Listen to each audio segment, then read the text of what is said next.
hadalladii ay maanta madaxweynaha jamhuuriyadda federaalka Soomaaliya iyo amiirka dowladda Qatar Sheekh Tamiim bin Hamad ku yeesheen diiwaanka amiirka ee Dooxa wuxuu ahaa runtii wada hadal miro dhala kaasoo xoogga lagu saareeyay xoojinta xiriirka ka dhaxeeya Soomaaliya iyo Qatar.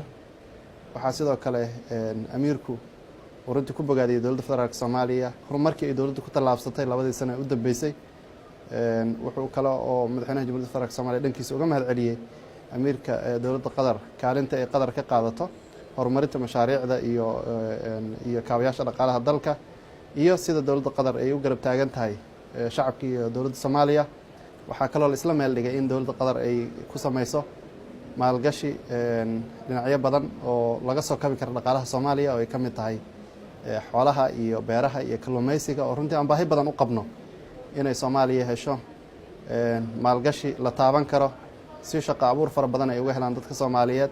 waxaa kaloo xusid mudan in wasiiradii madaxweynaha ku helinaya safarkan ay kulamo iyo wada hadallo la yeesheen dhigooda. waxaan rajaynaynaa insha Allah in wada hadalladii guusha ku soo dhamaaday ee madaxweynaha iyo amiirka dhex maray ay noqdaan kuwa miro dhala oo kaalin mugla ka qaata dowlad dhisidda Soomaaliya. waa mahadsantihiin.